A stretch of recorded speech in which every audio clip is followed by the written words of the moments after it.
Good morning, all.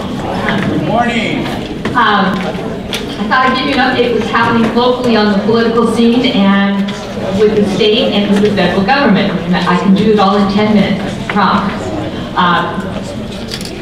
I know Emily Broughton, the president of Pasadena Foothills Association, has been here a couple times giving you updates as to what that association is doing for the occupancy inspection requirement in the city. We had our city council hearing on Monday. Thank you to those of you that were there. It was great. We got part of what we wanted, not all of it. The council wasn't totally ready to give up and just say no occupancy inspection. But what they are working on now is, with us, developing some sort of disclosure that would come from the private inspection, so not a city code enforcement officer, but the private inspection, and identifying what the city has identified as major violations and reporting those to the city. So we don't know how that's going to work out, but if we can come up with a disclosure document that we're happy with, that the city's happy with, then it will only be that, and there will be no requirement for occupancy inspection and permits. So stay tuned. We'll see how that goes. The council is wanting us to come back within 30 days. So this is a fast track thing. So that's a good thing. Last week, your CAR directors were in Sacramento, along with over 2,000 other realtors from throughout the state. And I will tell you, when you get over 2,000 people walking the halls of the state capitol, it makes a huge impact. Let me give you briefly what it was that we were asked by CAR to lobby.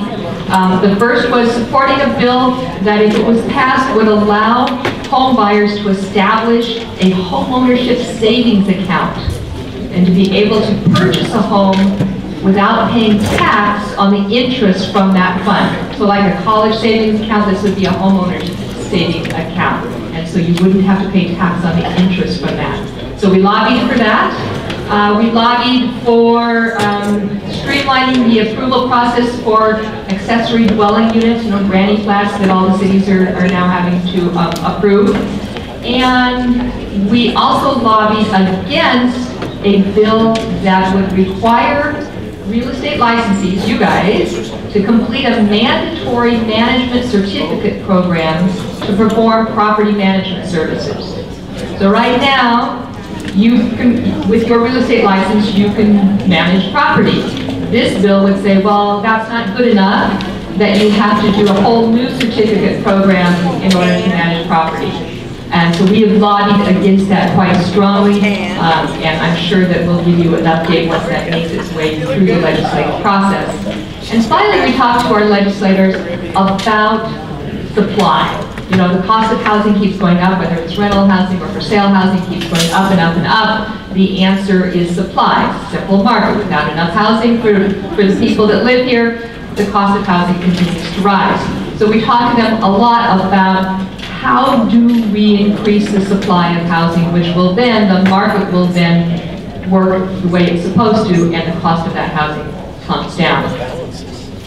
And then next week, many of us are going to Washington, D.C. for the AAR legislative meetings, and we will meet with our congressmen and talk to them about a number of things. I just wanted to kind of give you, I kind of wanted to give you the broad perspective of what the legislative team does and the real broad issues that we pay attention to. NAR is asking us to lobby regarding tax policy. And you remember the latest tax reform where there's a $10,000 cap on your state and local taxes? You remember that? I mean, that's a big deal. Property taxes and your state taxes can't be more than, you cannot deduct more than $10,000 from your federal income tax.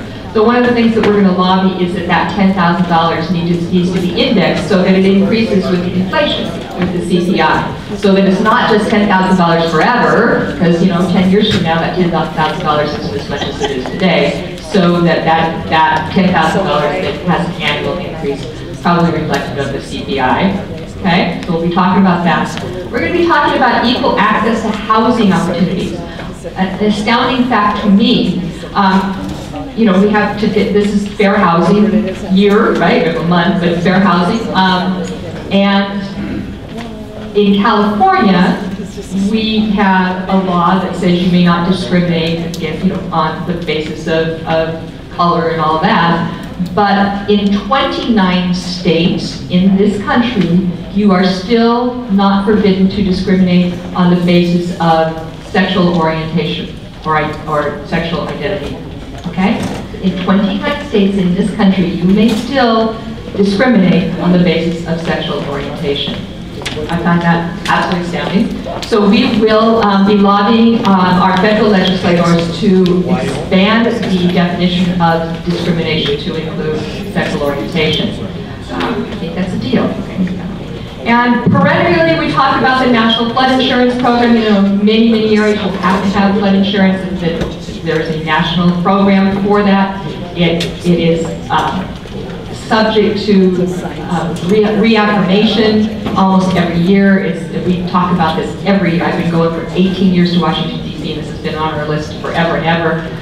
But this time we're also talking about better ways to manage the risk from flooding. And what they're saying, which I found interesting, was that if you put money into fixing a floodplain, you will save money in the long run on claims should there be a flood. And it says elevating a property by 2 feet can cut flood insurance premiums by 2/3. I thought was huge, okay? And mitigating, elevating, or relocating homes in a floodplain can save taxpayers $6 for every dollar spent. So, it's like your health. If we go get our checkups and figure out what's wrong with us to begin with before it gets really bad, we save money for ourselves. So we will be talking about that. And finally, net neutrality, which I find a very confusing statement. Net neutrality is that ensuring that the internet is open, competitive, place for consumers and businesses. Internet companies are now talking about charging a premium for faster service, and NAR is saying, wait a minute, this absolutely impacts not only us as consumers, but you as business persons, because you need to be just as able to access fast internet without paying more than the big companies can. And so we will be lobbying for making sure that fast access is open to all, and the internet companies don't have the ability to throttle that down or to charge more for access to faster service. So that's what we're doing. Again, a wide variety of stuff, and it makes my life interesting, and I'm happy to be here to talk to you about it. Any questions? Okay, thank you all. Have a good day.